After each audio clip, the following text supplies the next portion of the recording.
21st party. Absolutely wonderful. And I wish every one of you a very good evening going forwards. Bye for now.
Good evening, afternoon, depending on where you are, or even morning, depending on where you are again. Welcome to the stream, folks. I'm still roughly getting the graphics set up here because I messed something up when I opened up Firestorm earlier on. So, yeah, prep time's going to be a little bit longer for this one. Give me a few minutes.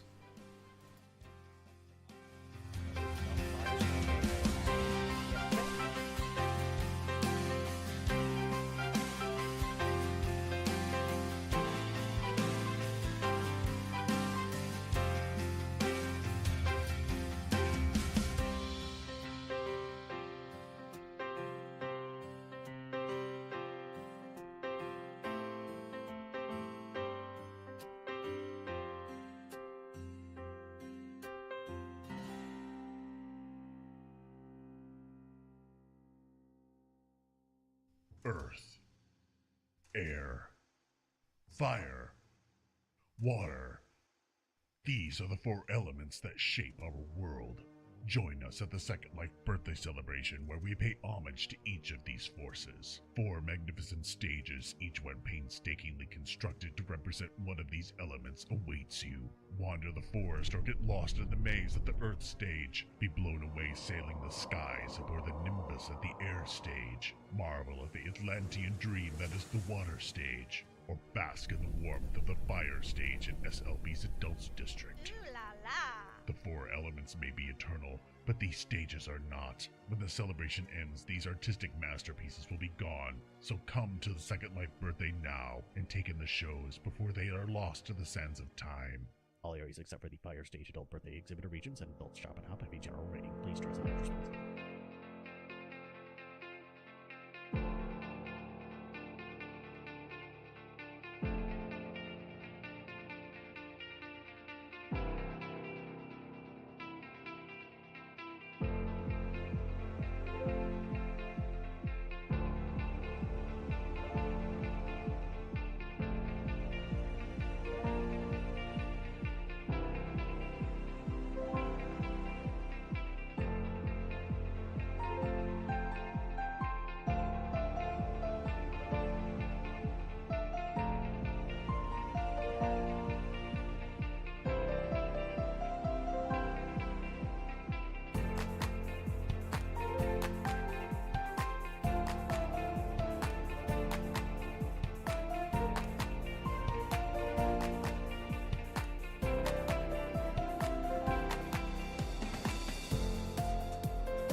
There, I think everything's settled out. Oh, hold on.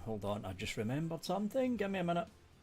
Need to check. Sun and moon, static only, manual only, sun and moon only. That'll do. So I think everything's settled down. Been having problems with the Firestorm viewer. My fault, not Firestorm's fault. Completely my fault. I messed up something when I was doing an uninstall of the beta. Yeah, I forgot to basically save the settings because I'm an idiot. So I had to basically reset Firestorm up the way I like it. Personally, the way I like it, with the mid-range graphics, with a little bit of PBR thrown in. So yeah, the next of the live streams, this is Meet the Londons / Meet the Moles with Patch London, I think it's Patch, yeah, with Patch London hosting, and of course, a lot of the moles. Probably taking questions and that kind of stuff. I think this is the final, quote, Meet the London, or Meet the Londons live, but I think there's a special one coming up. From what I remember, there's a special one coming up with one of the CEOs of London Lab. I think it's either no, it's not tomorrow. I think it's Monday. Yeah, it's Monday that one's up, and I think that'll be the last one. And then it's just parties all the way to January 21st. Not January. July 21st. I haven't had enough coffee. That's another problem I'm having today. But yeah, July 21st. So as far as Meet the Londons goes, this is the last main one. And then they've got the special one with the CEO coming up next Monday.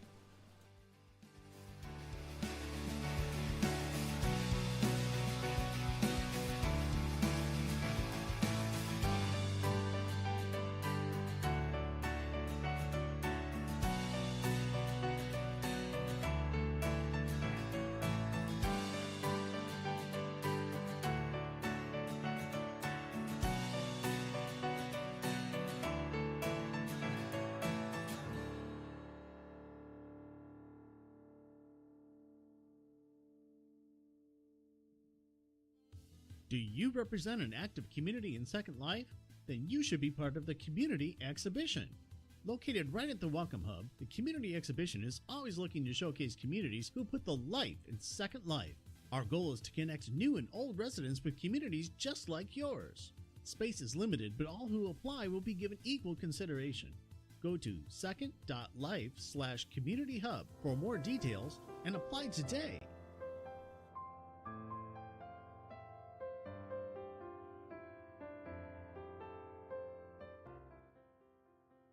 So as always at the start of these, let's have a little cam around and have a blue name check.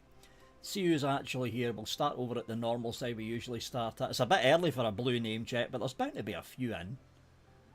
Let's have a look over here. We have got Kronos Mole, Dion Mole. I think this is the first time I've seen Dion Mole. I think it is. At the back, as always, we've got Viola. Kitty. Panning round through. Oh, while we're here actually. There we go. There we go. Cake! Can't miss the cake. Panning round through the crowd. Oh, there's Wild Star. Haven't seen Wild Star for ages. Wild Star Beaumont. Phenomenal picture taker, Wild Star. Phenomenal picture taker. Not seeing any blue names on the main seats. At least not yet. Got to get a close-up of Sarah. There we go. There's Sarah. And of course, we've got little Larry dancing away down there. Right next to me, actually. There's me. With the bunny, as always. Got some more blue names at the back. Let's have a look. We're looking at It's a Mole.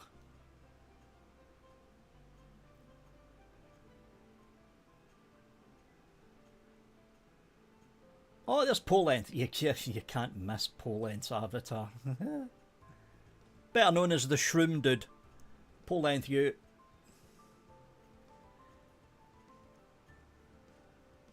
No blue names there. Hold on a minute. Is that Doc Henley? That looks like Doc. Yeah, it is. Doc Henley. All the way from And I used to live there as well. What's the name? No, it's not Raven. Oh, what's the name of that place? It's the fantasy place. It'll come to me. This is what happens when you don't have enough coffee, folks. Right, let's have a look at the stage. Oh, the name of that place is going to bug me all the way through this recording. I'll probably need to search for it now. Look at that.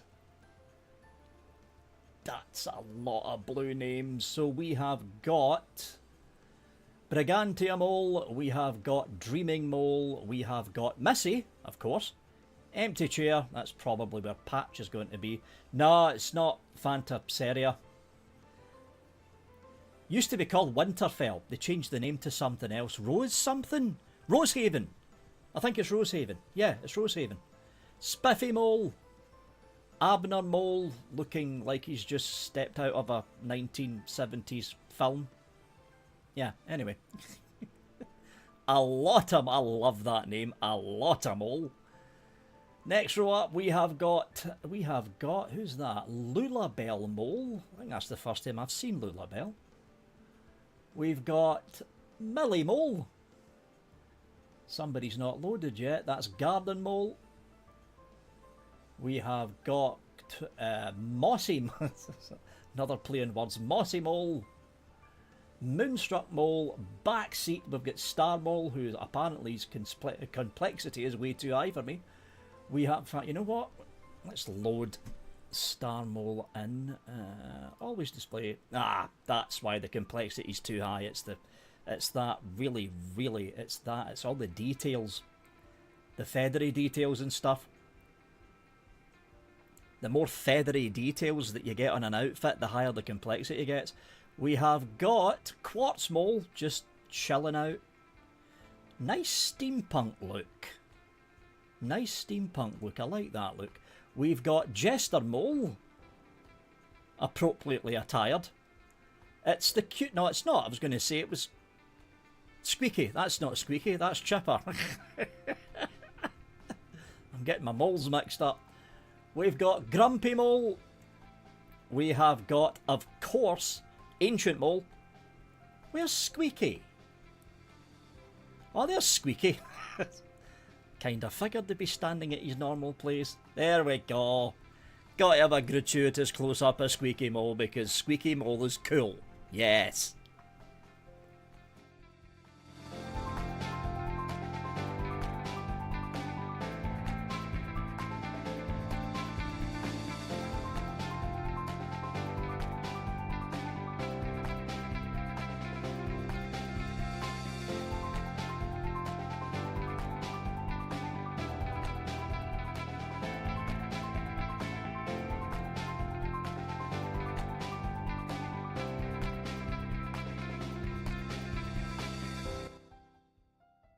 Also, for all you people tuning into the stream that does that Belissaria stamp collecting thing, I personally, I don't know. I don't actually do it, but I know a lot of people watching the stream does. This would be not right now, right, wait until the meeting's over, but once the meeting finishes, there's a lot of moles here. This is probably the biggest gathering of moles you're going to get until the next major London Lab event. Probably the Christmas Expo, I'm guessing. So if you do collect those stamps, get a stamp book ready for the end of the meeting when Patch London says it's over and you hear all the music start playing. That's your cue to basically start hoarding, or not hoarding. Hoarding? Why did I say hoarding? That's your cue to start... popping up to the moles that have the little tablets that Squeaky's carrying to get your stamp. And now I don't do the whole stamp thing because, well, number one, I don't have the time to do it, and number two, I would become annoyed because I wouldn't be able to collect all the rare names and I'd just give up and stop doing it. Oh yeah, and as a mock said in YouTube chat, yeah, for all you bear collectors as well, now's the time. Not now, once the meeting's over. Once the meeting's over, if you're a bear collector, this will be the time to do it because, again, you won't get this amount of moles in the same place at the same time, probably until the Christmas events for London Lab and Second Life in November and December of this year. Because I don't think there's any other major London Lab events between now and Christmas. I mean, there's the shopping hops, but nothing like this where you get a big collection of moles and Londons in one single place.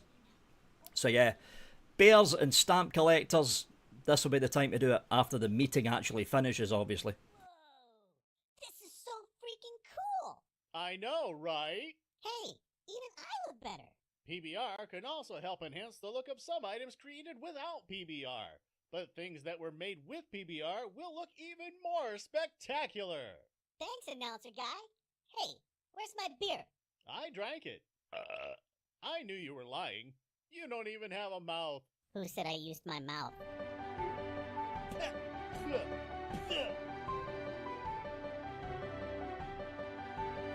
Well, you know what? That reminds me, considering one of the moles was hiding from the blue name check. Hold on. No, there's nobody up there. Yeah, it's empty.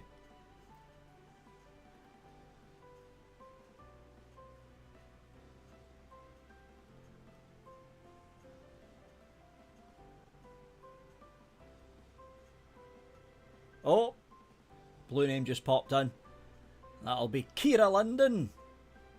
Again, with her tablet thing for the Better Business Bellisaria Bureau or something.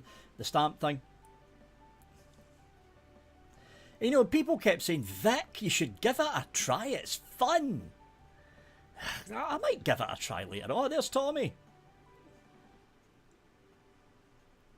Yes, that's the London starting to pop in now. So where's Patch?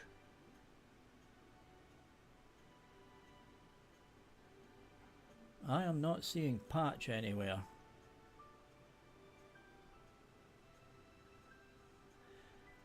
Because it's Patch that's hosting it, obviously. He'll probably be sitting in that chair right there at the front. It's Patch that's hosting it. It's not Missy, because Missy's a mole, so they'll probably want to interview her. Let's have a slow pan. What is that?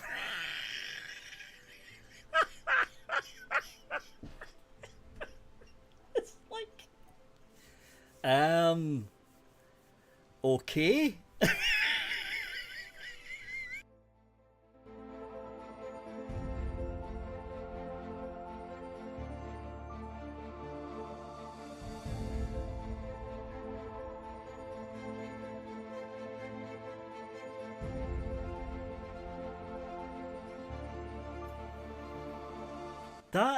That's the first time I've seen fish avatars that well made. I mean, who are these two?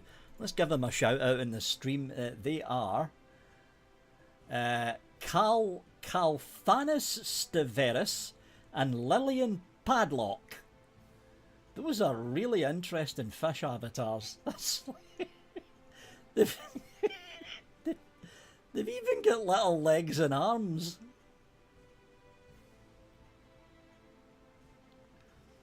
That's the first time I've seen avatars like that. They must be new. Because I have not seen avatars like that before. Wow. Right, let's just tilt the camera over and have a pan across the people who are here. There's Doc Henley on the front.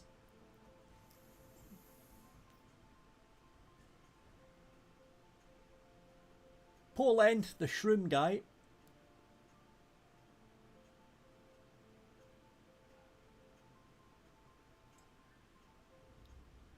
Oh look, there's me. Little Larry, of course. We've got Sarah, we've got Scott.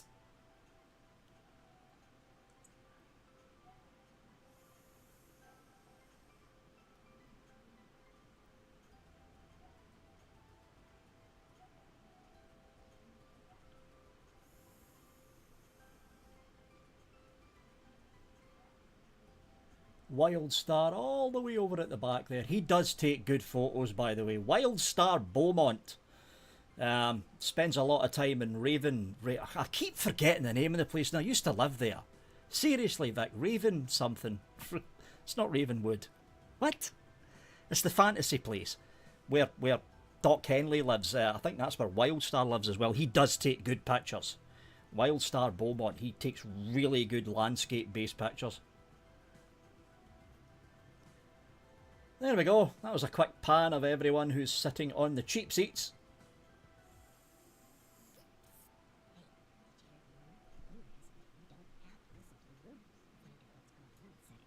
I got this special link here, and it's just for you. Write this down.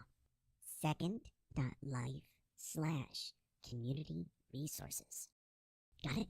Good. Bookmark it. That's got all of your links to everything from user groups to blogger networks and forums, to destinations and community events, to Second Life social media like Facebook, Instagram, TikTok, Twitter, or X, or whatever it's called now. Flickr, Reddit, Mastodon, Blue Sky. What is that even? I don't even know. I've never even heard of it before, but it's there. It's got everything. Seriously. There's even a link to the official Second Life blog and YouTube channel so you can stay in the know. But it's a secret, okay? I'm doing this just for you. This is some pretty powerful stuff right here. One link to link them all. Like Lord of the Rings One Ring level kind of stuff. Except it doesn't turn you invisible or make you go like all nutsy Fagin and talk to yourself. Not that I know anything about that. Second.life/community resources. But shh, don't tell anyone. Don't tell who. Who are you? Reese's me. Reese's is like the links is. Yes. Reese's is no things. Powerful things is.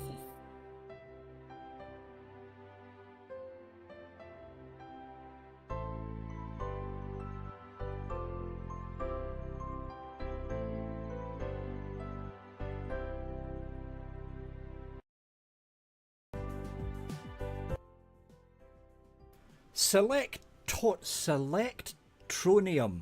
Try saying that when you're drunk.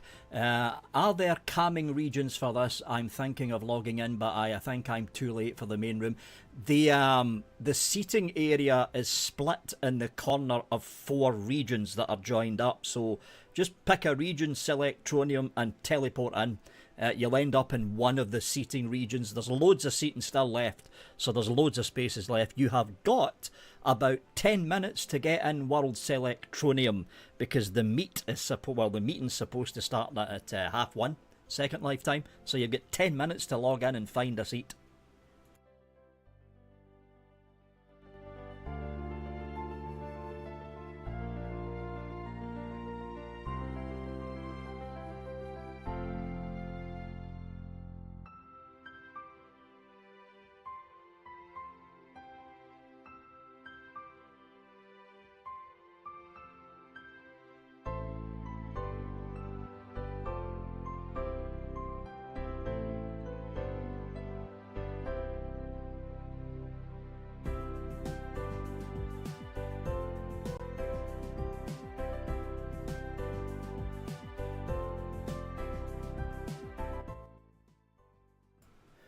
Okay, let's see if Patch and any other moles are showing up yet.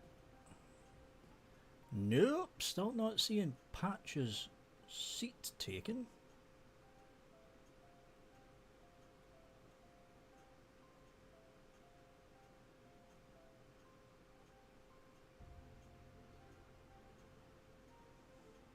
I'm guessing that is where Squeaky's gonna sit.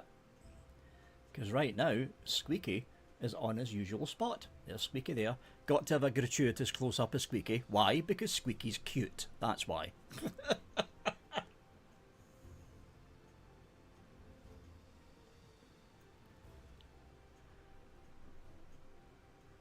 Phil, I am not sitting on a mole seat. I'll be instantly banned or bounced. Although it'd be funny if I was the one doing the interview. Could you imagine that? That'd be an utter train wreck. If we got any new Londons popped up. Tommy, Kronos, I think he's been here before. Oh, we've got Wendy. Okay. Wendy's head hasn't loaded in.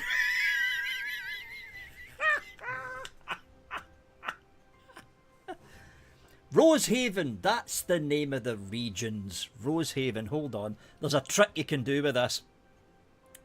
If you pull your... In fact, I'll need to do this manually. Hold on, because doing it with the fly cam's not going to work. If you... Because if you see that, the head's not loaded, what you need to do is draw distance down to 32. Oh, there we go. It's loaded in by itself. So what I was going to say is, if the head doesn't load in when you pop the draw distance down to 32, what you can do is, you can do this.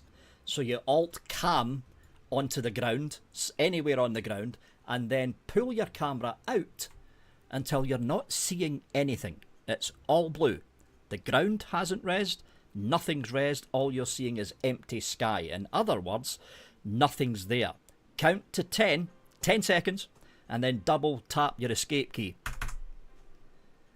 And what that does is it flushes out your graphics card's VRAM, and it loads most of the mesh objects back in. So something that's not loaded, like a head or an arm, they usually load after you do that trick. It's a trick I learned from my cousin, actually. Leandra Aries, one of the Charlie's Angels. She told me that trick. Right, let's get the fly cam working again.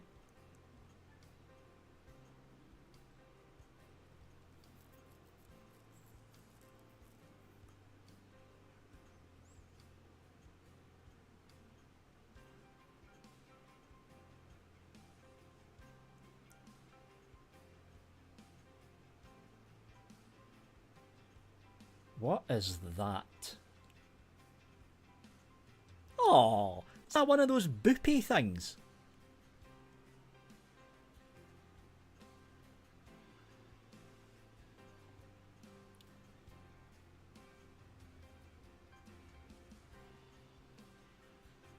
Okay, quick blue name check. We've got Guy Linden, Mr. Retro Avatar himself. Who else have we got?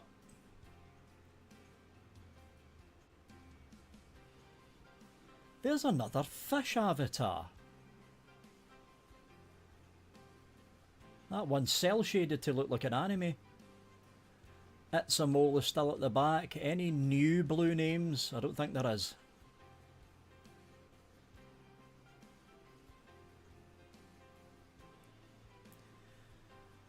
Oh, there's Nancy, one of the stage volunteers, Nancy Clowes.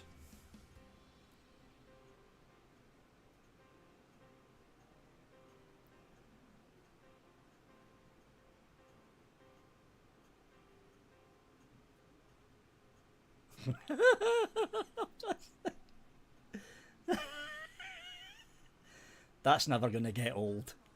That is just... Two random fish sitting on the front row. That looks like Izzy. Yep, we've got Izzy Linden over there. We have got Mini Mole and we have got Magic Mole.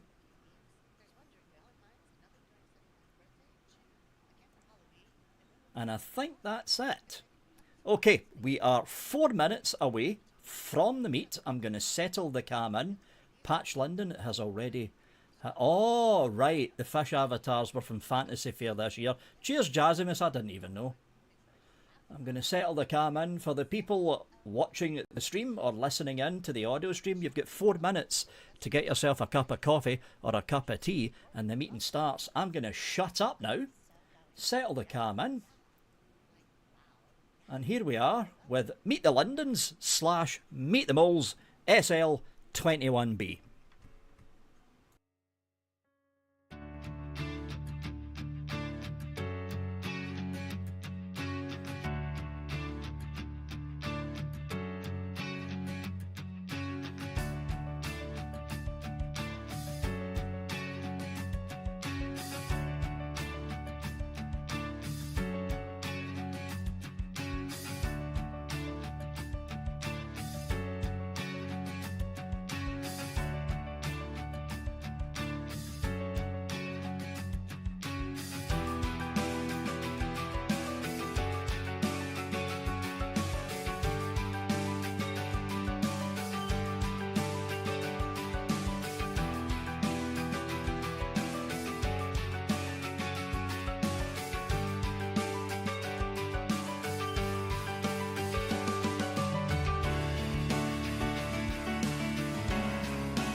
Earth, air, fire, water. These are the four elements that shape our world. Join us at the Second Life birthday celebration where we pay homage to each of these forces. Four magnificent stages, each one painstakingly constructed to represent one of these elements, awaits you. Wander the forest or get lost in the maze at the Earth stage. Be blown away sailing the skies aboard the Nimbus at the air stage. Marvel at the Atlantean dream that is the water stage. Or bask in the warmth of the fire stage in SLB's Adults District. Ooh la la! The four elements may be eternal, but these stages are not. When the celebration ends, these artistic masterpieces will be gone. So come to the Second Life birthday now and take in the shows before they are lost to the sands of time. All areas except for the Fire Stage Adult Birthday Exhibitor regions and Adult Shop and Hop have a general rating. Please dress and act responsibly.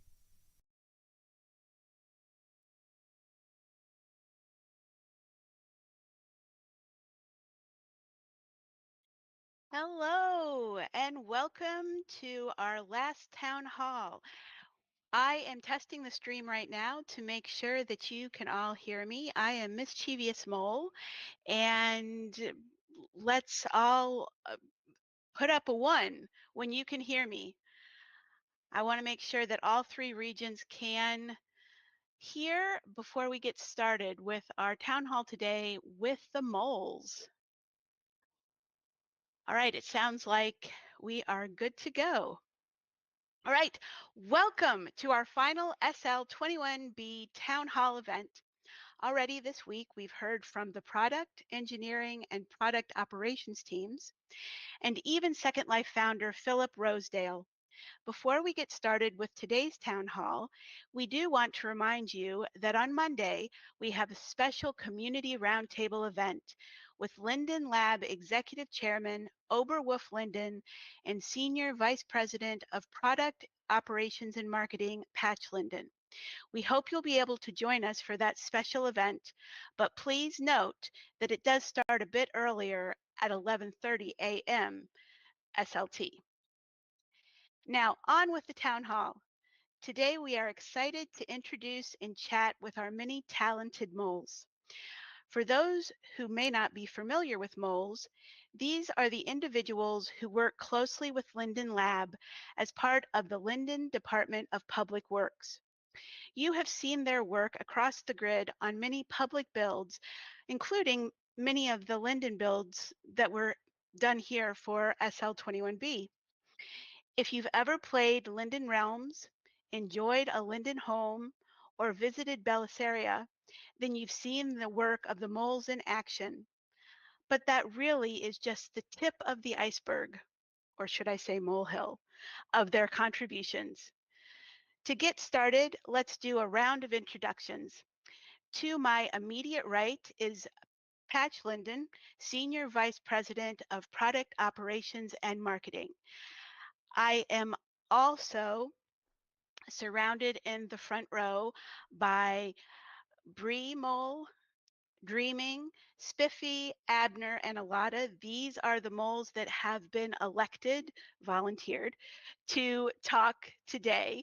And I am going to now ask each one of them to introduce themselves, tell you how long they've been a mole, and ask what area they concentrate on with the work that they do as a mole.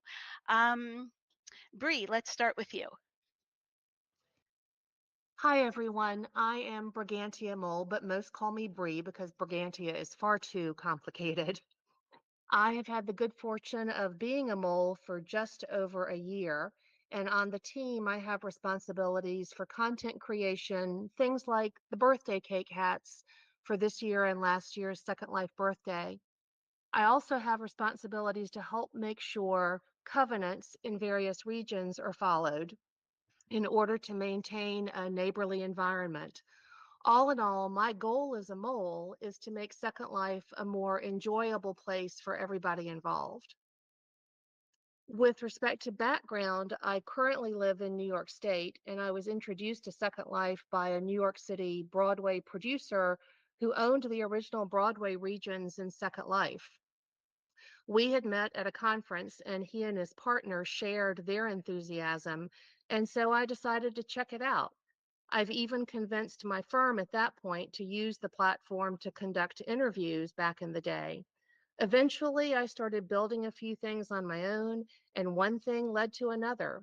And here I am, just as enthusiastic about Second Life as ever, and looking forward to the advances coming down the pipeline. All right. Thank you so much, Bree. Um, what what advances are you most excited about? Can you tell us or Well, I can tell you one for sure, and I know that there's some mixed opinions at the moment about PBR, and I confess I was one of those who had mixed opinions because it's taken me some time to learn how to properly create in that environment. But when I see what's possible, when I see how much better things are when that is implemented well and when everybody can enjoy those benefits, I get really excited about the new visual impact that we can have in Second Life. So that's one example.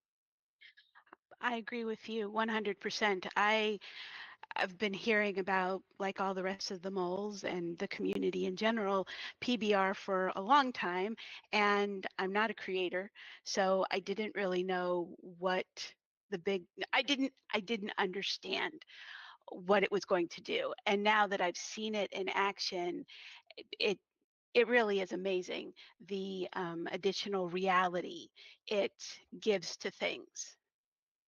So I'm excited to see that play out across the grid as well. All right, dreaming. Let's hear about you. Yes, I'm Dreaming Mo. I have been a Mo for almost 3 years. I am a content creator as well. I create a lot of the big buildings, like for instance, the welcome area here at Cell21B and the fantasy homes and a lot of things. I cannot even list them right now. It's a lot of work. Um, I am what I like to call a tropical Mo. I am from Brazil, so it's really really amazing to be part of this team. It's exciting. I think about Second Life being comprised of a global community. And when I think about it, we have a global community of moles as well, because I know that we have people on at least 3 continents, possibly 4. So I think that's pretty amazing. It is. I think it's one of the most amazing things of Second Life, being able to meet all these people. We wouldn't if it wasn't for this.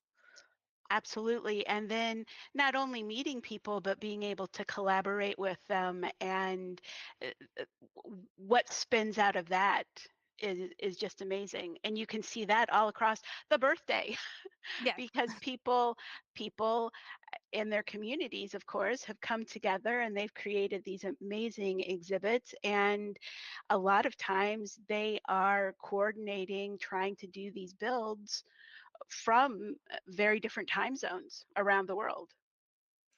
Exactly. And also here, us as a team, this is one of the most amazing things of LDPW, how we all collaborate together and build amazing things. Absolutely. Thank you.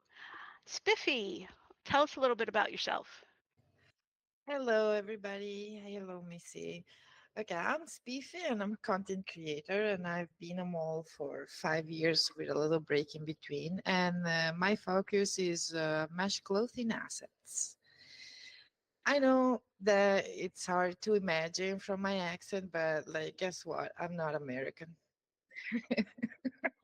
I never would have guessed. I know. I fool everybody. Well, I'm from Italy, and working as a mole, it's been like an extremely enriching experience because the work that we do and the opportunities that we have are very, very unique, especially in the design field. We got the opportunity to work with an amazing team with amazing coordination that allow us to be really creative, and to understand, mm, all the different, way that people even interact with each other, because we are a very diverse group. I bring my experience, and other people like Dreaming and Bree bring their experience, with their own, cultural and unique point of view. And it's just a very unique and blessed experience. I agree with you on that, Spiffy. That's been my experience as well, not just with the moles, but also with working with exhibitors and performers with Second Life Birthday, and then the merchants when I do the shop and hops, because we're working with people from all over the world, and they do bring so much to the table from their own backgrounds. Really feel very fortunate to have that experience. Yeah, it's incredible, and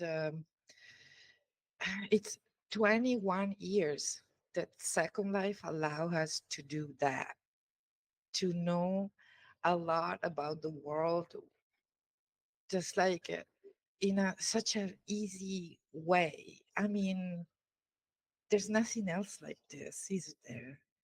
Really nothing. There are some things that have attempted to come close, but nothing quite is at that same level. And I think everybody here probably agrees with that. Yeah, nothing beats Second Life. Abner, why don't you tell us about yourself?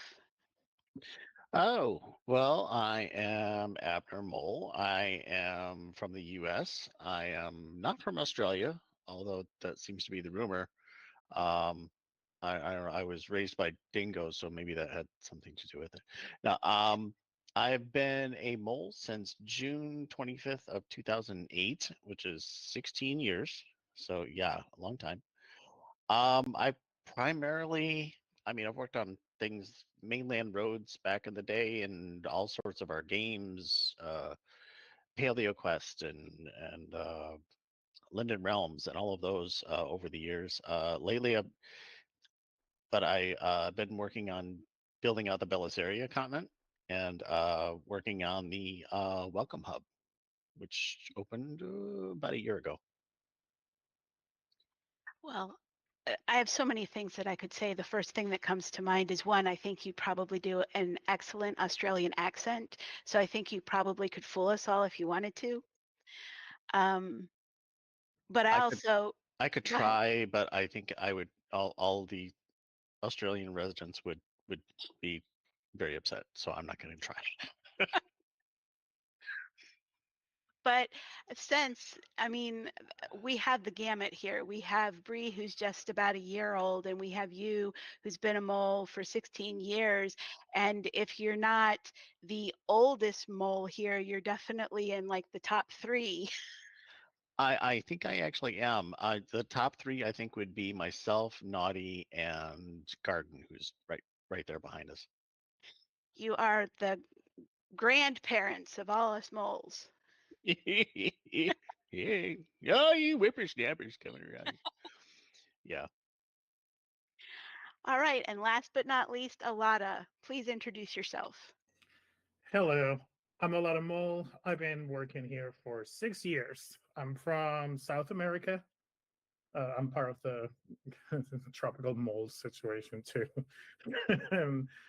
and working here, I have different paths when it comes to the mold. But right now, I'm in the quality assurance section in QA, and in the marketing part for some of the pictures that we do from the mold side. Yeah.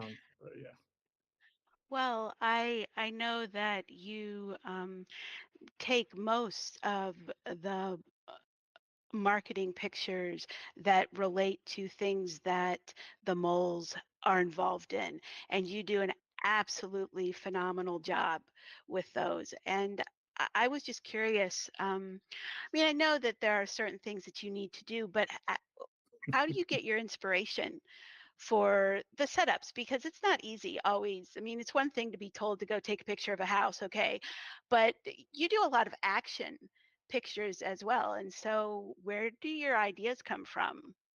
Yeah, and it's actually interesting because the thing is this, I have to switch modes constantly, right? Because there are some pictures that are just product pictures, there are other pictures that are more artistic pictures. So I have to switch constantly and think of my limitations. I think part of what I like about it is that because I can, there are some pictures that give me more freedom. Like there are pictures that I can do for certain events that I don't have to follow so many guidelines or rules about what I can either show or how should I show certain things.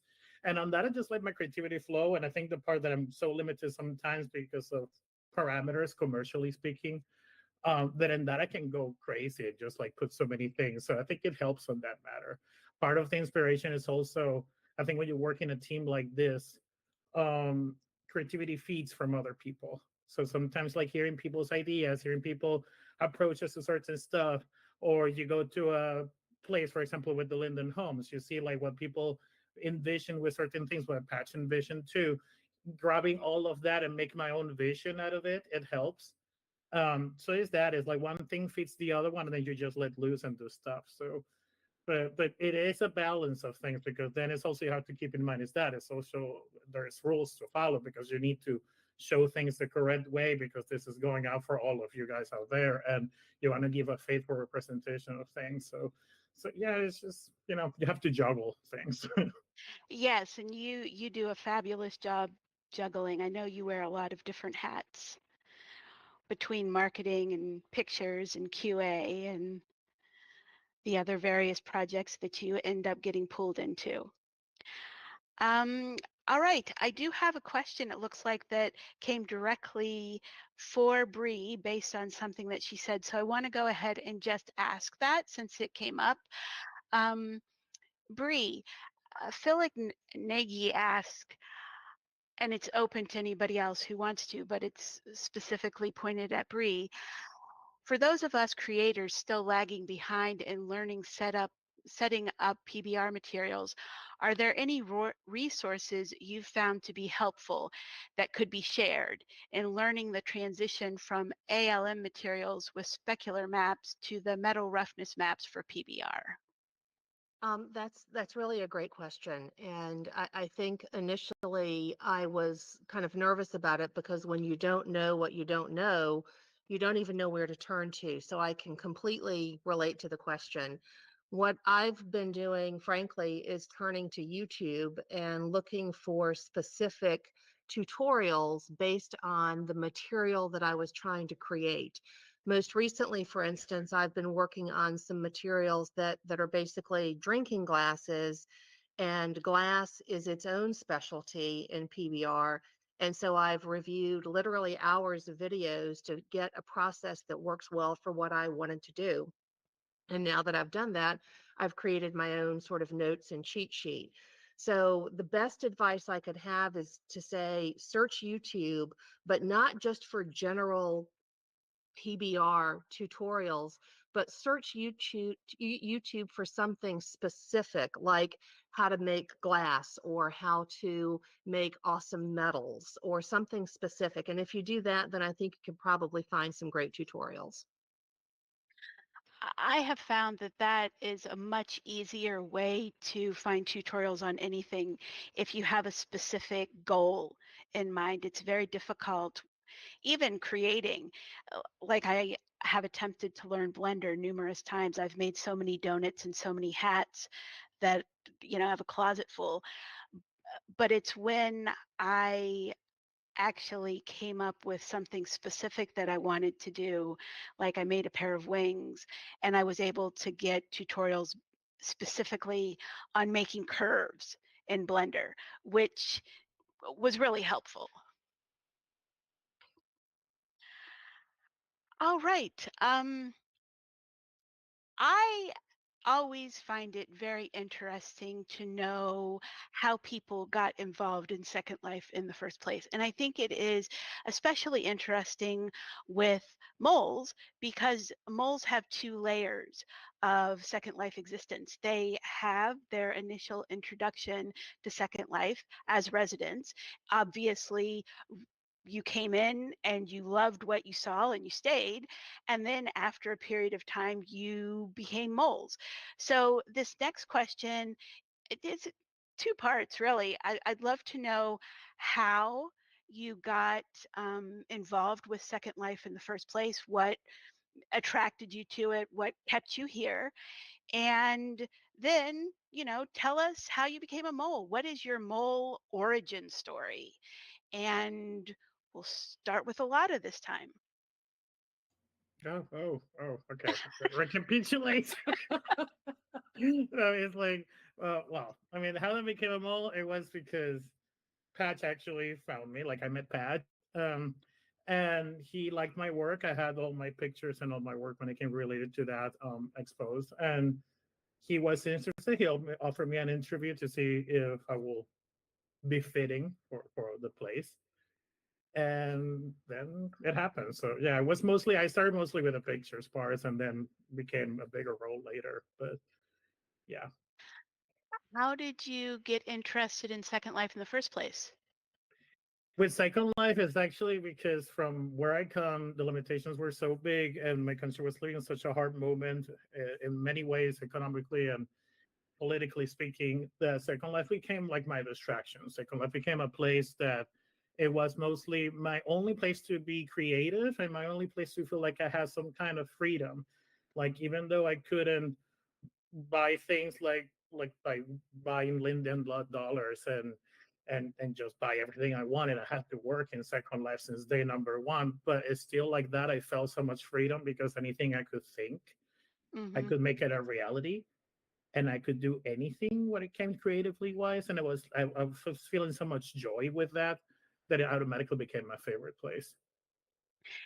And did you ever think that you would become a mole? I mean, was it an aspiration or you were just following a passion and Patch found you and then the magic happened?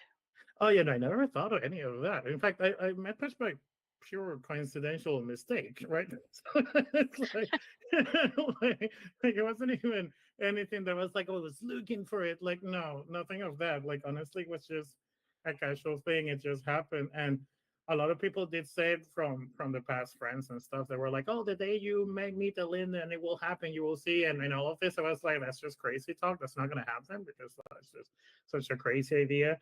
And it did happen like that, which is crazy, but no, I was never part of the plan. I never thought. In fact, I thought they were gonna say no to me in the interview. They would be like, "Oh no, thank you so much, get out of here." And I'm just like, I'm not a very positive person apparently, but yeah. Which is funny because you're one of the most positive people I think I've ever met. You are a cheerleader for people. I try. I think it's good to be like that when I come into a group thing. Like I think you need to bring the enthusiasm because it's not easy. Teamwork is beautiful, but at the same time, it's not easy. So yeah, you try. But personally speaking, I'm kind of like, it's not gonna happen. Like it's not. Like when Yes, it comes don't to get your hopes up, right? yeah. Well, we're very lucky to have you.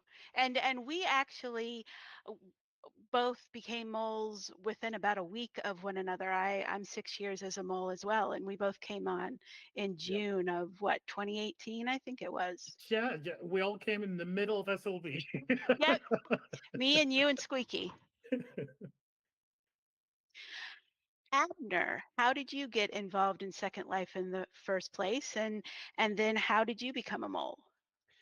Oh, well, let me think. Well, that was a lot of years ago. Um, I used to listen to podcasts, and you had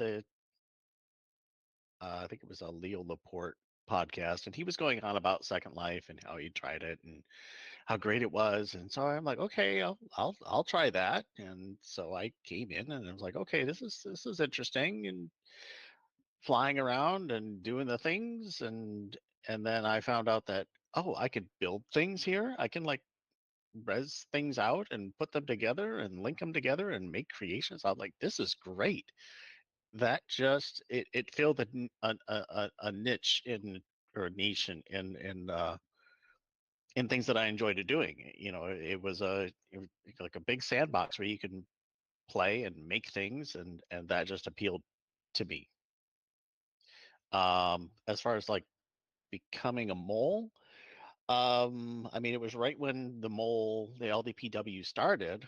I I was making things. I got to know a few people. I knew somebody who had their own island at the time, and I became an estate manager, and I started building things for his island, and then they announced that they're starting the LDPW, and I think like the second or third round, I put in my application, and lo and behold, here I am, 16 years later. Still going strong. Yep. Spiffy, how about you? How did you find SL and how did you become a mole? Well, I discovered Second Life because I was looking for a place where I could socialize in a sort of a safe environment. So Second Life did that for me. And I was able to meet people from all over the world and get like even a little bit more confident in interacting with people. Then like it was just like a slow build because then I discovered like I could take pictures and I could edit them, make animations, even items. At that point, I was so deeply in love with the platform that I'm still here. I'm never gonna leave. I love it. And I became a mole because I applied. I went on the wiki page of the Linden Department of Public Works. I followed all the instructions, and here I am. Well, we have quite a variety of ways that people have become moles, but I like that you just went to the wiki page and were like, okay, here are the instructions. This is how I do it. Yeah, I wanted it. I really wanted it. So I put together my resume and I went for it. We're lucky to have you. Patch, I think that this question applies to you too. I um, would love to know how you found Second Life in the first place. Me? Yeah, you. Oh, Well, uh, it's actually kind of similar to Admiral. I was listening to a radio talk show host here that was based out of Atlanta on an AM radio station of all things way back then, right? While I was driving into to work, and the radio talk show host, I won't name him because it might be a little polarizing. But they were talking about Second Life, and I was like, well, this kind of sounds cool. And at that time, in my life, I was a pretty heavy MMORPGer. I was playing a lot of Star Wars Galaxies at that point in time, and I absolutely loved the game.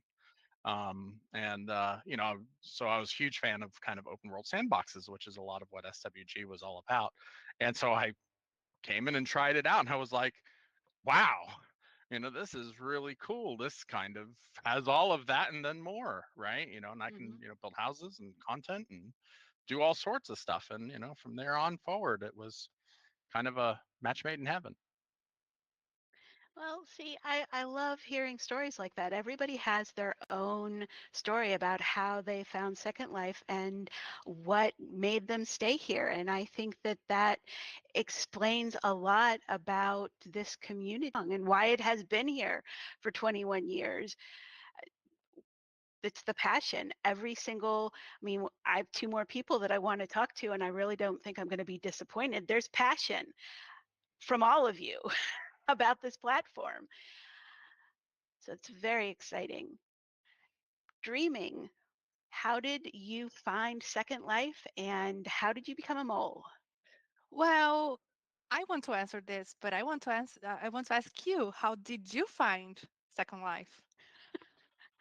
I was actually working on a PhD program in education, and someone was 2006, so there were all the articles about Second Life, and someone pointed it out to me and thought that it would maybe be something that I was interested in, because I was very interested in instructional technology and the ways that education could be used, especially for young people who are exploring their identities and looking for places to connect that were safe.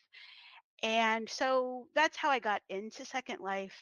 And once I got here, I didn't end up doing my research at all.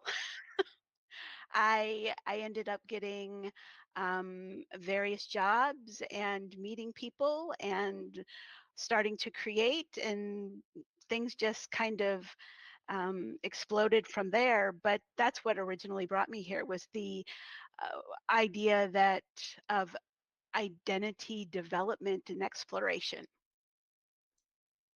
That's amazing. And then you became a mole. And then I became, and then just, happened so I became a mole. Yeah, well, in my case, um, I first got to know Second Life in 2008 during a coffee break at my work. I had like a normal work. I'm a trained architect, so I was in a coffee break. And because I had a very busy life, I didn't really stay. But then after 10 years, um, the world stopped. And we all know what happened. I lost all my work and I remembered Second Life. And it's pretty interesting because I found myself here. Um, I can explore my creativity in a way that it is impossible to do anywhere else. I can build, I can experience places, I can walk around, I meet people. So that's what like captivated me the most. So I stayed. I could have gone back to being an architect, but I'm here because I really found myself here. And one day I was looking at this Meet the Moles, and I saw that the moles existed, and I thought to myself, why not apply? And then I went to the wiki page and I applied, and here I am building all the stuff. And you really have become a part of SLB, because you have done the welcome area twice, this year Yep. and last year. And you also are the curator of our community gallery that we have. Yeah.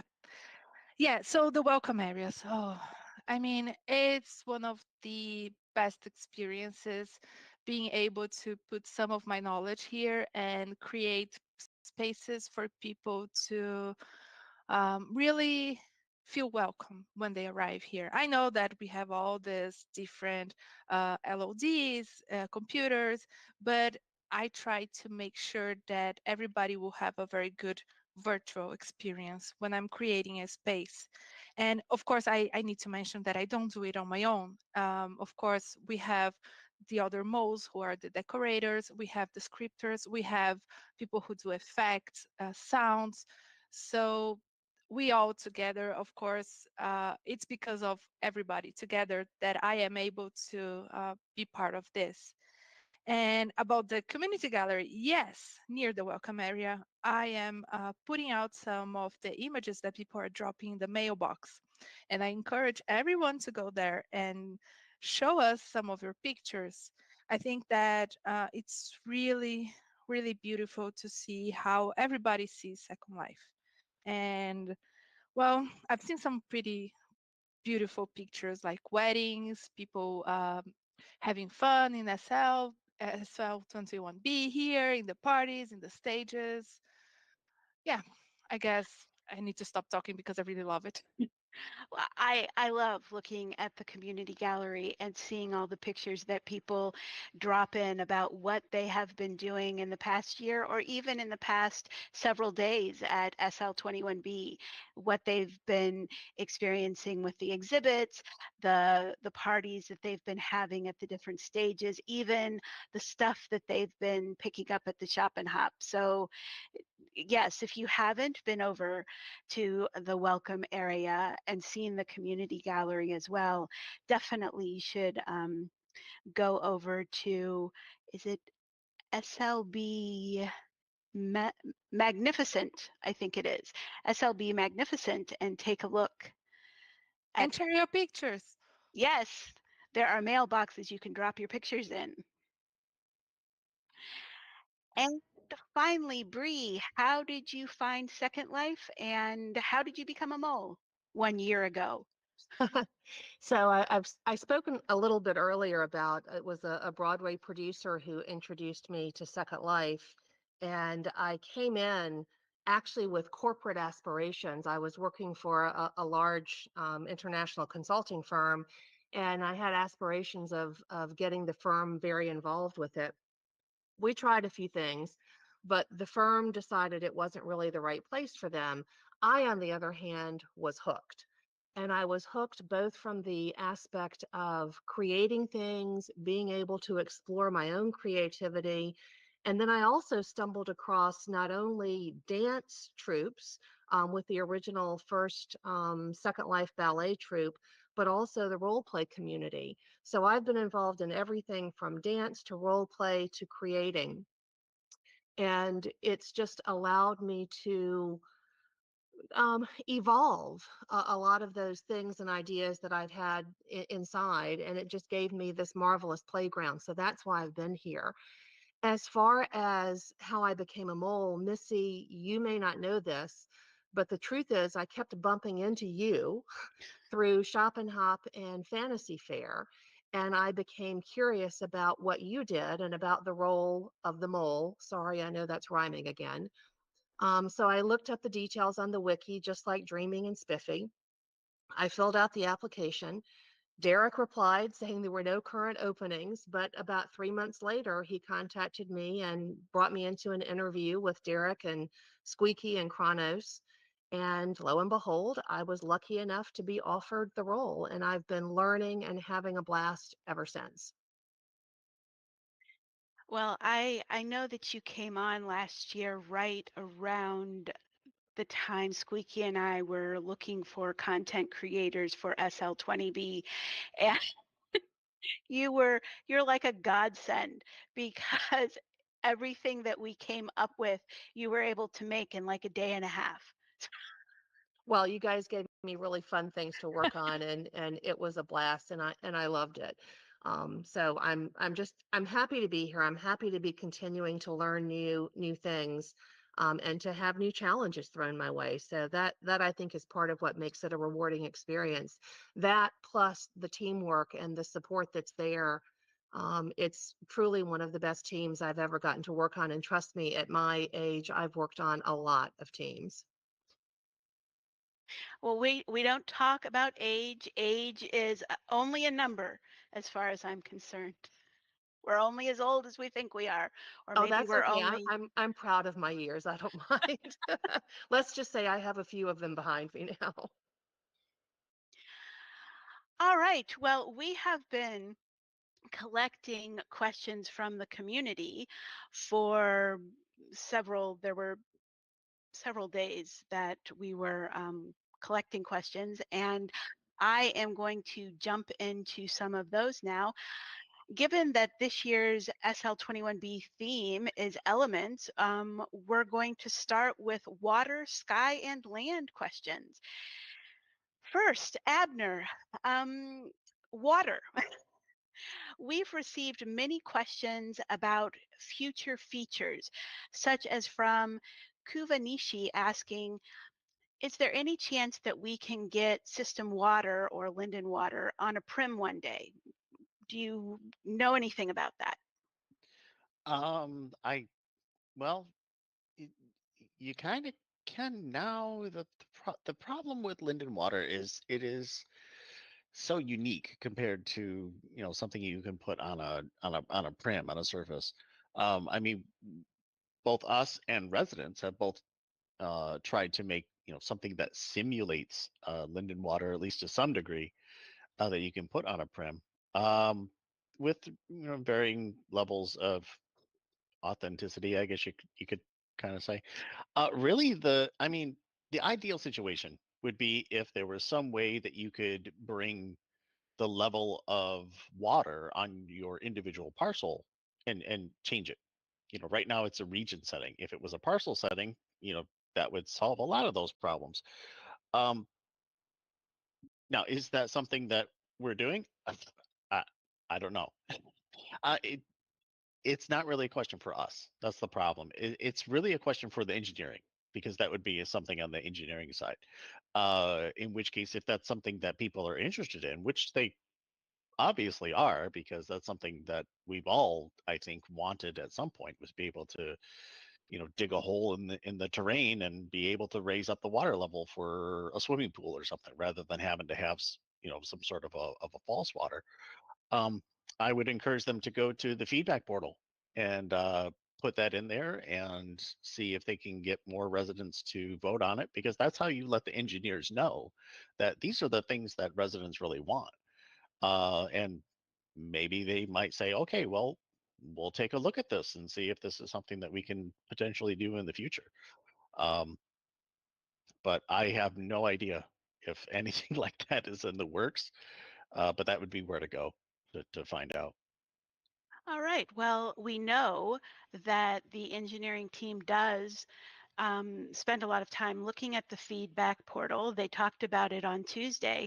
So again, if there are features that you would like to see in the future, definitely go to the feedback.secondlife.com website and put those in there. Another question for you, Abner. We've received a lot of appreciation recently from residents regarding the connection of Linden Homes to Sansara that made sailing from multiple mainland continents a reality. Are there additional plans to expand on this and make more mainland continental connections?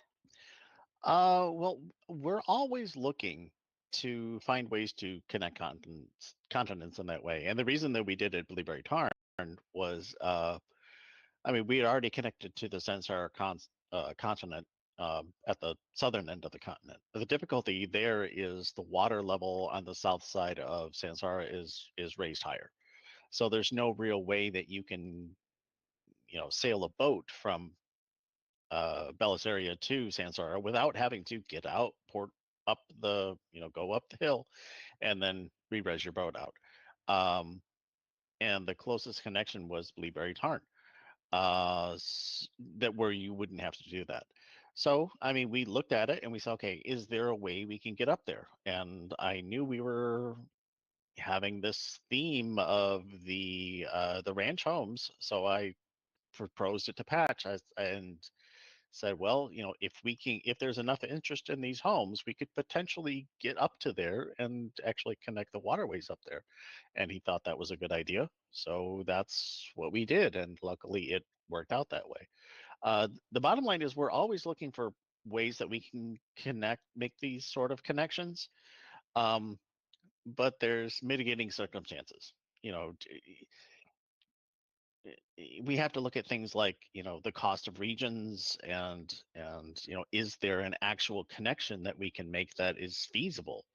A lot of people have talked about road connections. Can we connect this road to that one, um, on another continent with a bridge, and it's like, well, if we have to do things like take land away from residents, that's a non-starter.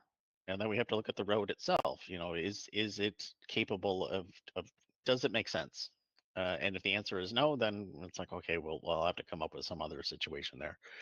Um, so, I mean, we're always looking for those connections. It's just whether or not we can do it, and we can do it within the constraints and make it so it actually works. Um, with Blueberry Tarn, we were able to do it. With another connection somewhere else, possibly not. It all just depends. But we are definitely always looking for those. There just may be reasons why we can't. All right. Have one now for you, Patch. On to land.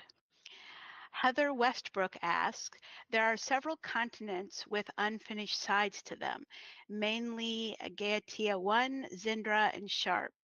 Are there any plans to finish these so they don't just have a sudden drop off?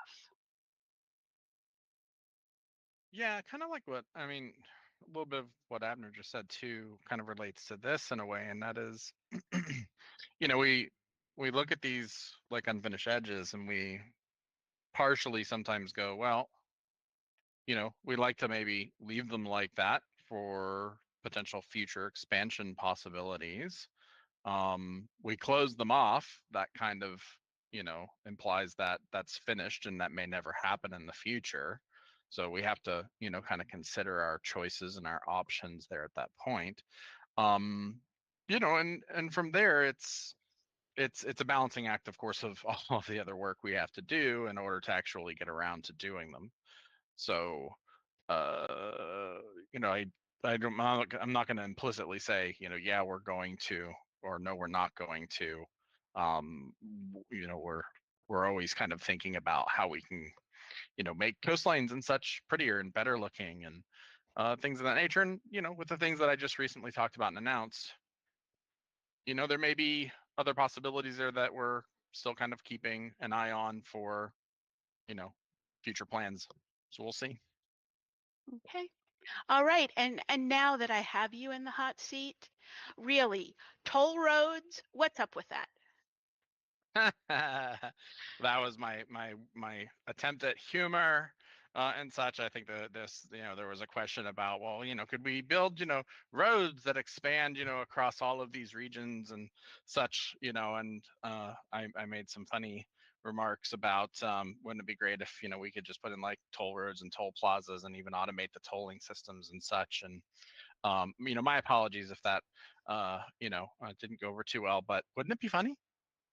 I I think it'd be think it would be hilarious. great. I think it would be great. And especially if we then had automated cars. So you could just get in the car and it would just drive you around, which I Yes, guess, and then or you just drive your car around it and just circumnavigate it, or get on a boat, right, and just yes, go alongside. Yeah, yeah. I think it was funny. But I do have another question about roads. Abner, Marianne McCain asked, well, she would like to know what is going on with the connection with a road from Bay City to the rest of the mainland. Is that progressing? And can you give any idea of where it might be? Uh, it's going. So the answer is it progressing? Yeah. Can I give you an idea where it's going? No. Um, and there's a reason for that. I don't want to get too much into the detail of how we're doing it or where we're going, because we don't know all the particulars yet. Building roads, especially in the mainland, where everything is historic in a certain aspects, and there's lots of considerations. There's resident parcels all around through there. Uh, we don't exactly know exactly where it's going to be until we start building it, and because our plans might change.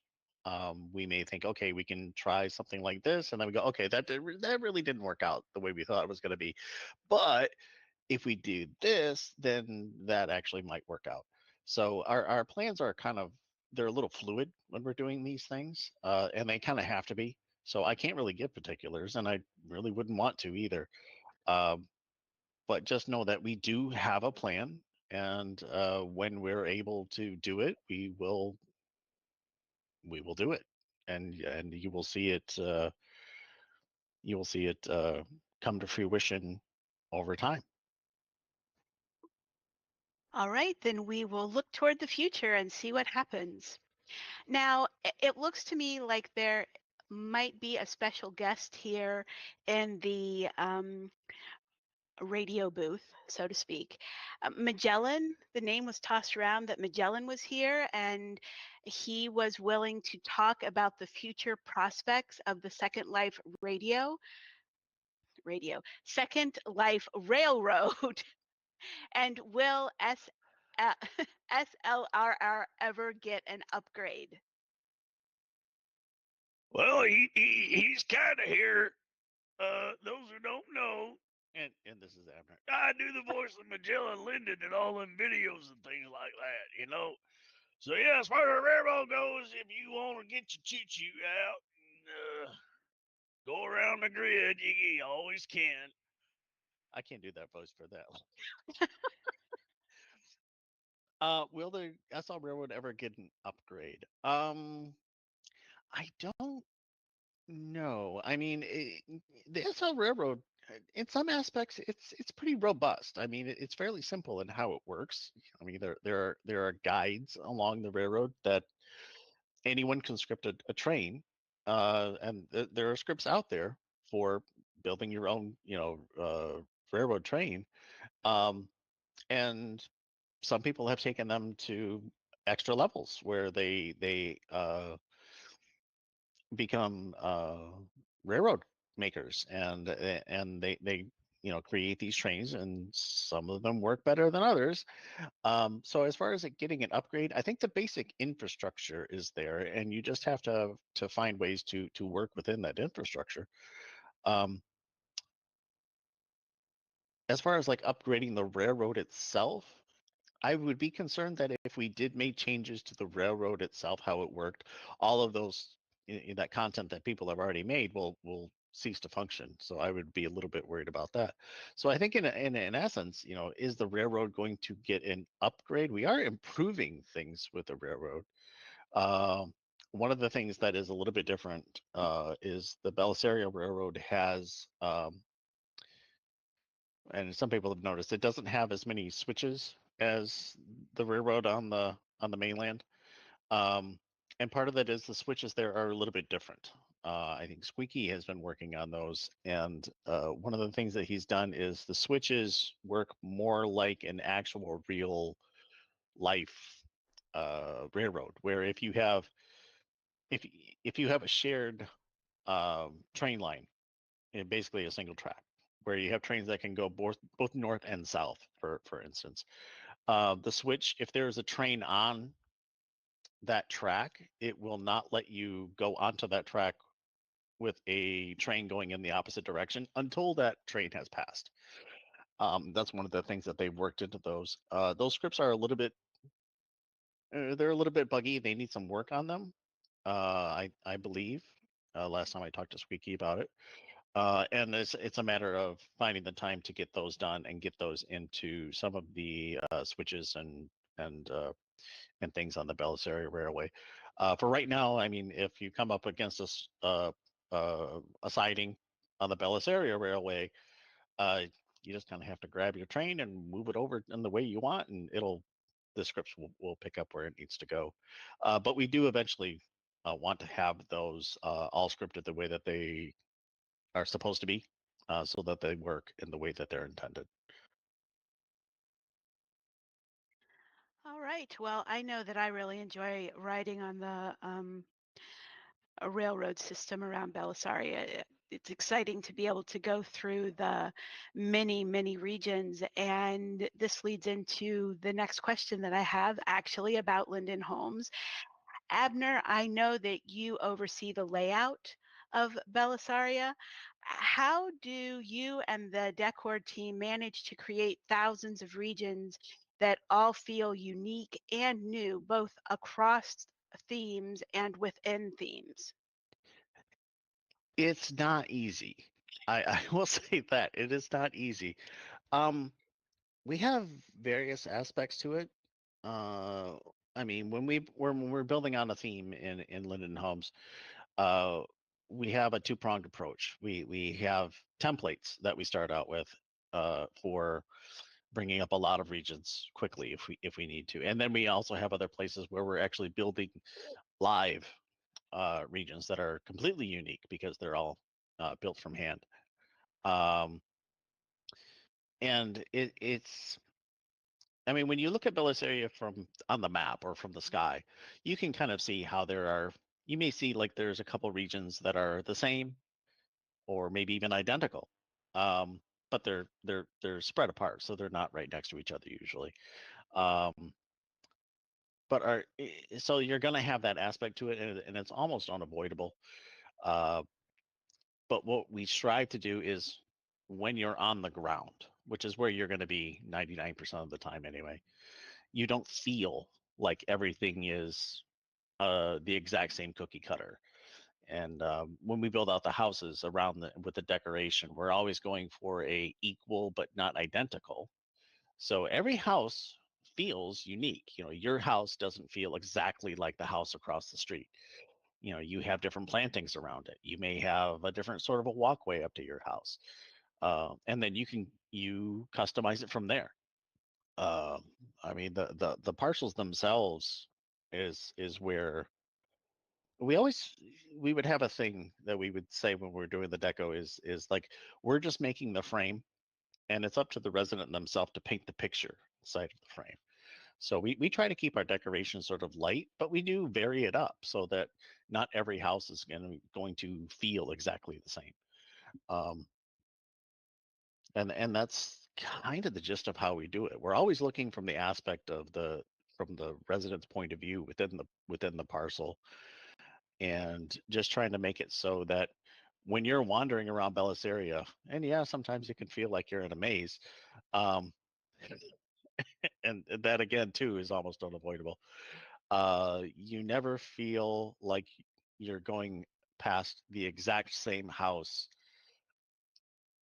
every third house or something like that. I mean, you think back to the old cartoons, the old Hanna-Barbera cartoons, where Scooby-Doo and Shaggy would be running from the ghost, and you would see them going by, and you would see the same picture on the wall go by like every 3 seconds. That we I think for the most part we've done it as much as we can. You've done a really fabulous job. I mean, just driving around or riding around in the train through Belisaria, you really get the feel that you're in this immense area Hmm. that is very, very, very varied. Yeah, and that's really by mixing in live built regions too, around the coastlines or down where a train line needs to go, because we can't use a template for that. We have to hand build those. Um, it adds that variety and breaks up any sort of a pattern as much as we can. So it's there, but you don't feel like it's there when you're actually moving around. So your brain just kind of ignores that. Patch, I have a question concerning Linden Homes and updating them with PBR features that would show off the capabilities of PBR, as well as give people an example of how reflection probes should be set up in a variety of house configurations. Will Linden Labs be doing that, updating Linden Homes?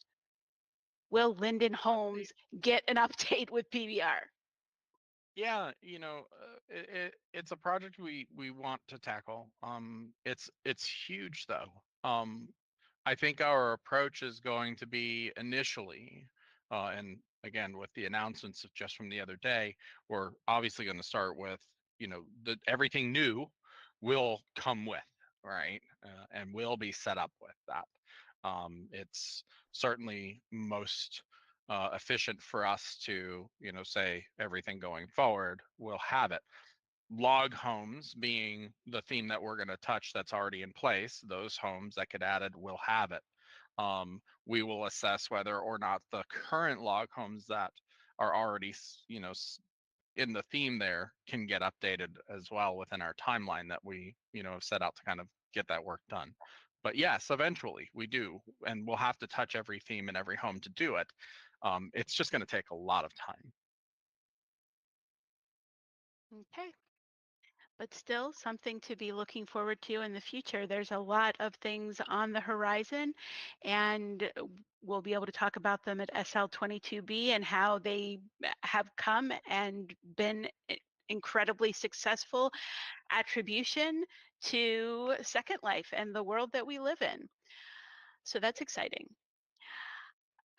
This next question, Patch, will Second Life debut any new Linden Premium Home theme areas at the 21st birthday celebration this year? Unfortunately, as much as I would love to, we don't have one ready. So That's, as I mentioned, we hadn't been working on anything in the, near recent past. We took a break and worked on other things, including SLB. And as I had mentioned, we had been doing work on the adult content and spicy related initiative project that is already underway. But yeah, no homes to debut this year at SL 21B. Stay tuned for SL22B. This is a question I'm going to ask all of you, and I'll start with Patch. What is your favorite Linden Home theme? Do you have a favorite Linden Home theme?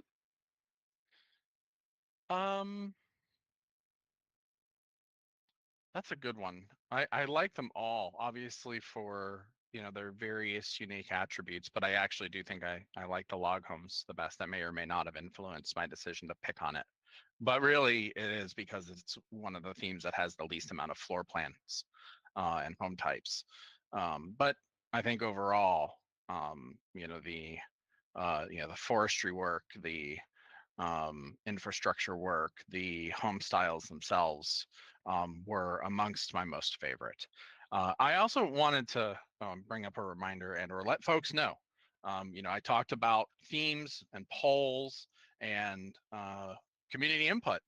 And I have started a thread under the Linden Homes Forum subsection, gathering an initial round of theme suggestions, ideas, input, even pictures would be helpful.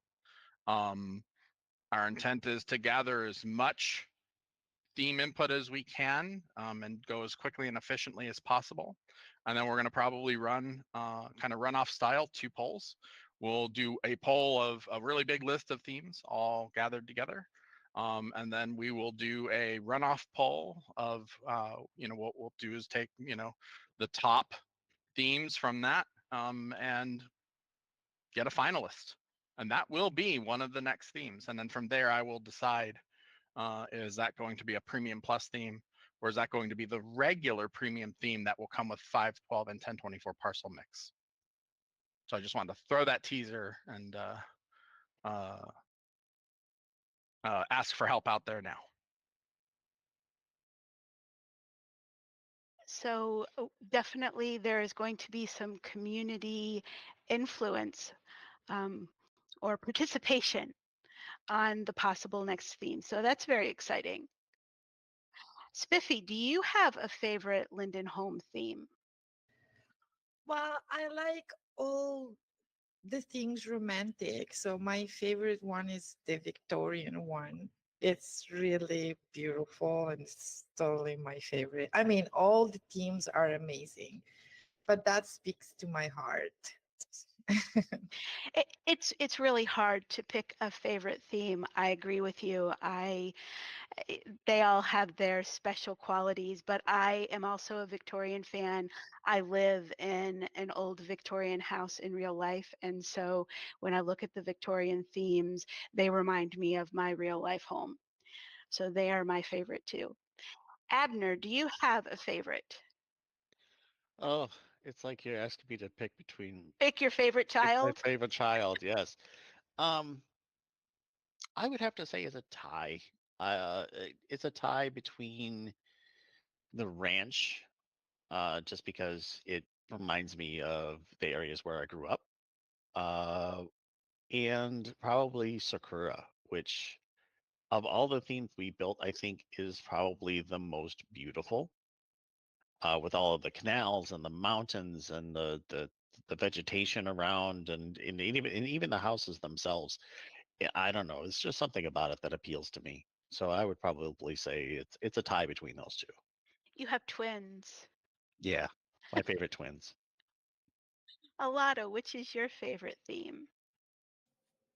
And I think it's really hard because we said in general because I think we put all our passion when we make this stuff, right? Like, but I think each one has such a different aspects from stuff that I always like that pick from each one different things. Like I like the organized chaos that is Victorian because even though it looks so full of vegetation. There's so much order in that, and that was complicated. But I like the newer ones. For example, Mediterraneans is beautiful. Ranch is way more amazing than I ever thought it was going to look, to be honest. And but then I go way always like into mashup things. So I would like to see something like, I don't know, Mediterranean farming houses.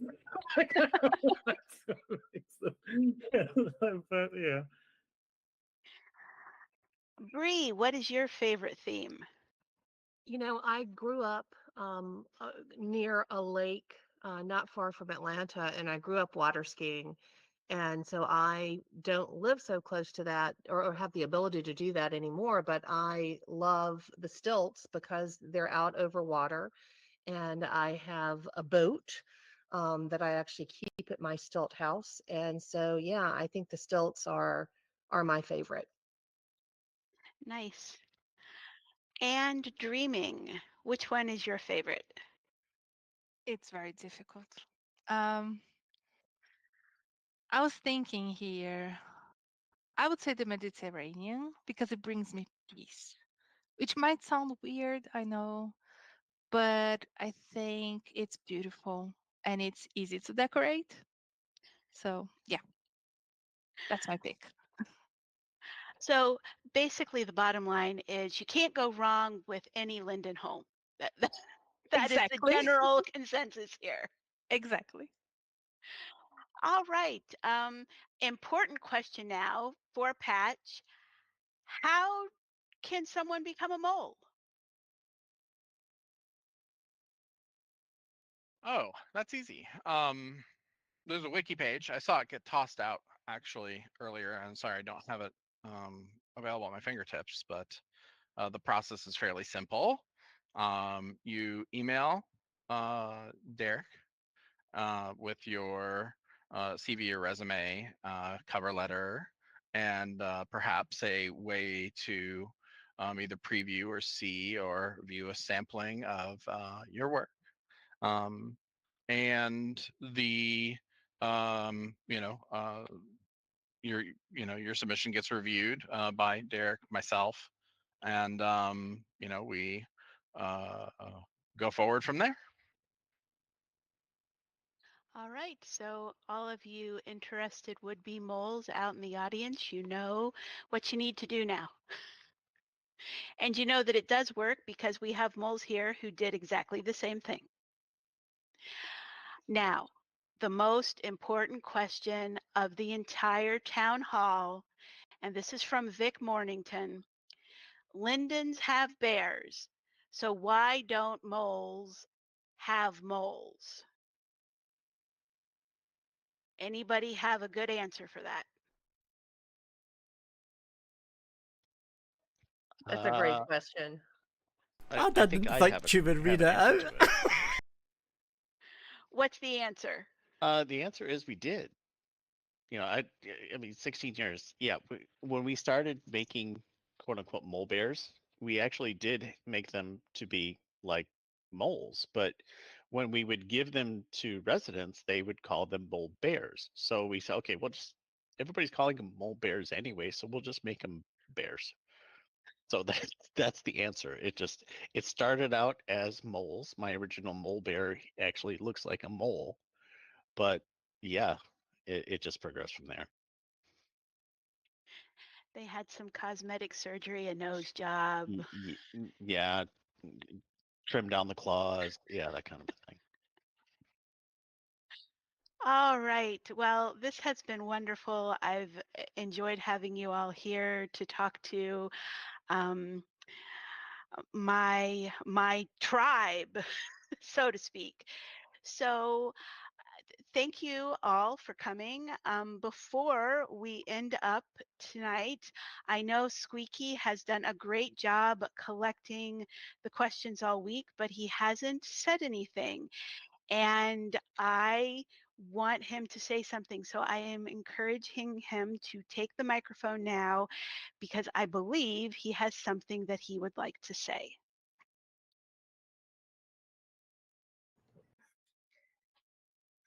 Well, thank you, Missy. Wasn't quite expecting that suddenly. So hopefully everyone can hear me. Um, I think my main thing that I would want to say is, as the first week of the birthday comes to an end, I can't help but reflect on the incredible experiences we share here in Second Life. It's not just about the pixels on the screen, it's about the story behind them, the real human connections that make the community so vibrant and unique. The community really shines during the Second Life birthday. We can see it everywhere. Each one of you have contributed to the rich history of Second Life. You have built homes, created art, started businesses, and most importantly, you have forged friendships. You have shown that Second Life is a virtual world. You have shared laughter and tears, triumphs and trials, and you have built something truly special.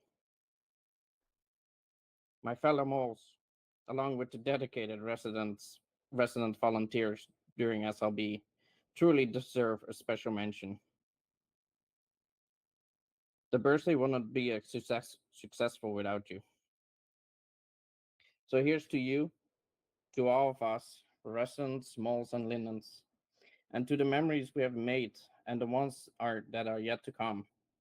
Thank you for being part of this journey, for making Second Life a place where dreams can come true, for proving that even in challenging times, our community stands strong. Happy birthday, Second Life. Here's to many more years of shared stories, enduring friendships, and unforgettable adventures. You're all amazing. Thank you. And now, Patch, I think you have a special announcement.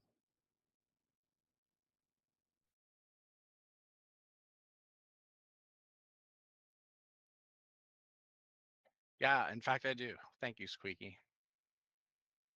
So actually, I've got two special announcements. We're getting close to the end here, so one of them is fun, and probably a little unexpected. We are going to have a special event starting at 3 o'clock SLT, which will be the relaunch and reintroduction of the social casino. You can find yours truly, along with Abner and a whole bunch of the rest of us hanging out there, partaking in a fun, lively,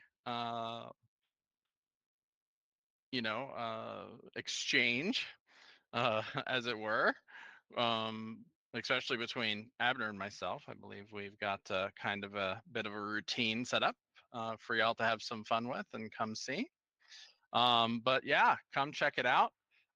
We've done a bunch of work on the gaming systems. We're introducing some new reward systems. There's video poker, leaderboards. You can get prizes by cashing in your chips. And you know what? You might even find yourself with even more chips than you expected when you come over. So come check it out if you've got a few minutes and hang out with us. It'll be a fun time, I think.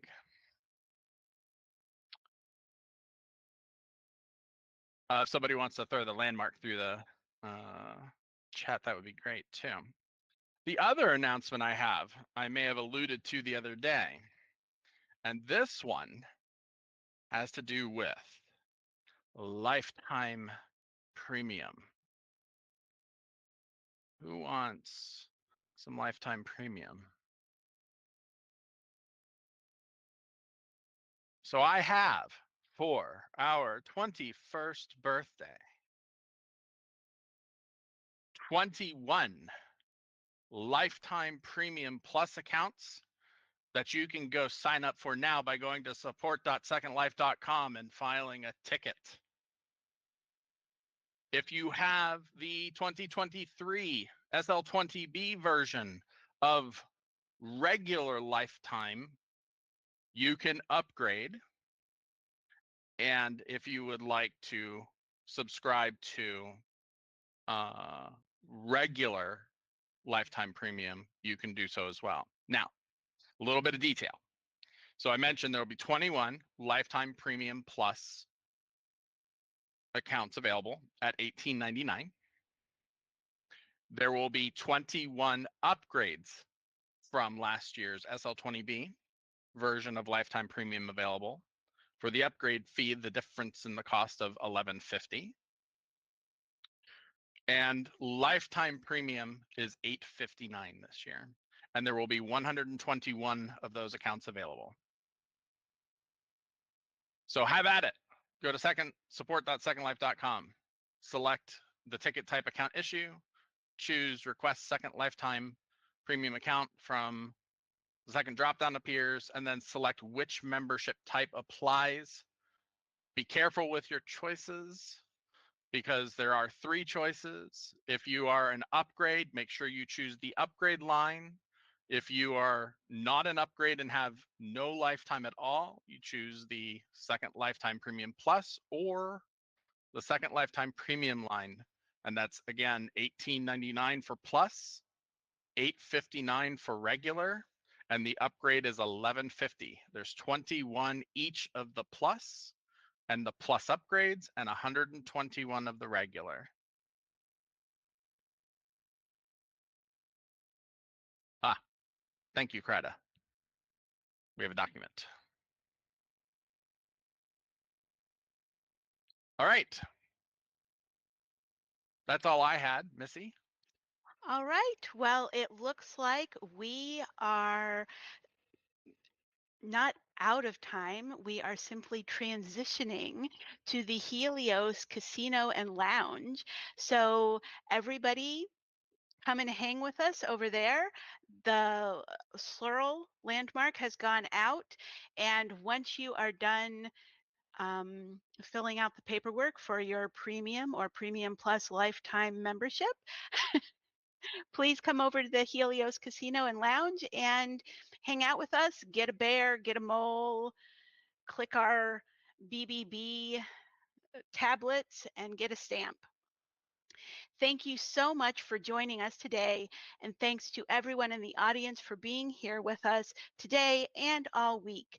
Don't forget to join us again on Monday, July 1st at 11:30 a.m. SLT when we welcome Linden Lab Executive Chairman Oberwolf Linden and Senior Vice President of Product Operations and Marketing Patch Linden for our second Community Roundtable. We hope to see you there.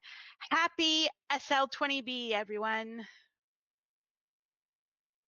Thank you, Missy. Bye. Thank you, Missy. Bye, Thank everybody. you, Bye. Missy. Thank you, everyone, for coming out. Bye-bye. Happy birthday. You wanted to log into Second Life. It just seemed a little inconvenient. Going into another room, pulling out your laptop. Perhaps you're at work and want to log in on your lunch break. Or maybe you're on vacation and you don't want to carry a heavy gaming laptop with you everywhere you go, just so you can check in with your online friends or wander around. Here's a question, folks. I was going to end the stream here. Type a 1, not an SL chat, in YouTube chat. Not an SL, YouTube. Type a 1 in YouTube chat if you want me to teleport over to this, because I've never been to the casino place, right? So if you want me to teleport over to the casino place just for a quick 5-minute ending to this live show, because I'm not going to be spending too much time over there.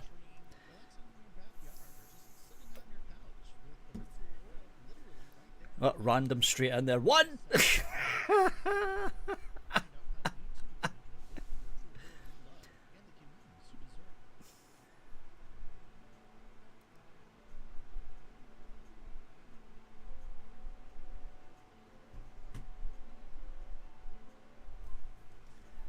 Let's just open you up. So you're there. Okay, I need to switch the fly cam off, and then I need to stand up first of all.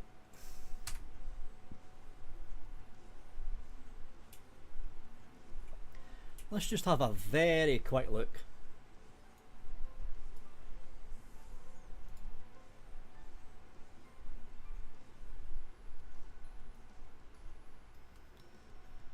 Wow, I actually got in.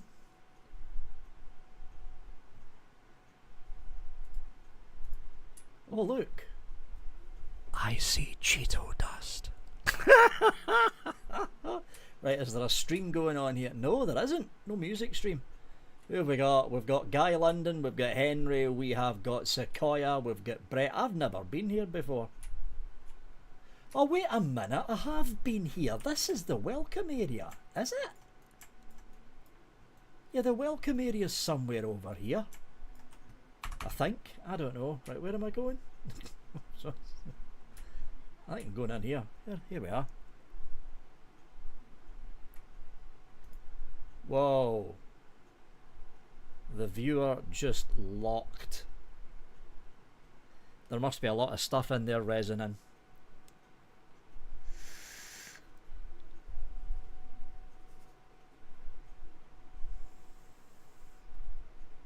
Come on, you can do it.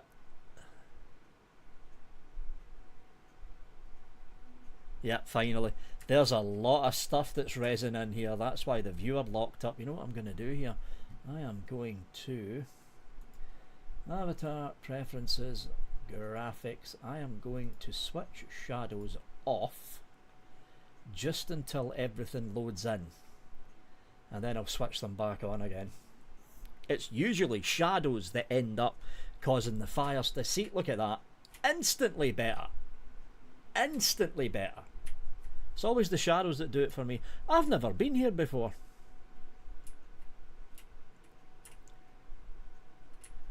So I'm guessing this is the place where you need to pay real Londons to get your casino coins to play the casino games.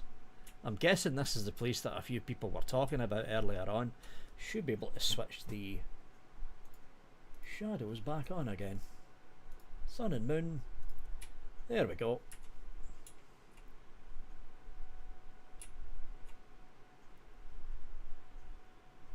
What's going on up here? We have got some of the Fairlanders up here. Social Casino London. Izzy London. We've got Henry Beauchamp. Just a Mole, Ancient Mole, Kronos Mole. Who's that London over there? We've got, I think Darcy's a tiny. Oh, it looks like Darcy's a penguin. What the hell is... Oh, right. Close window. Go away. There we go. Is Darcy a penguin? Yeah, Darcy's a penguin. See, me, I'm real... Oh, there's Larry. Hello, Larry. I'm not the gambling type. So when I heard this place was opening up, I thought, oh, well, that'll keep some people that are, you know... that love the Las Vegas vibe, it will keep them happy, but I never bother coming in. Yes, that. Yeah. That avatar is never going to get old. That's never going to get... What the hell? It's never going to get old.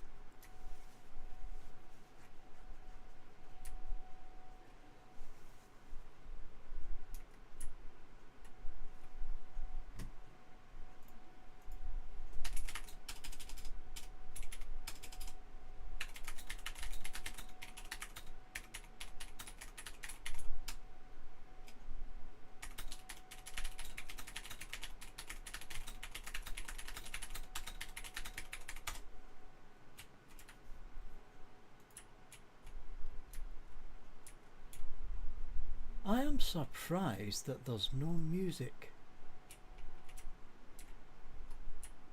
Very surprised there's no music. But yeah, if you're watching the stream, yeah, it's part of the welcome hub.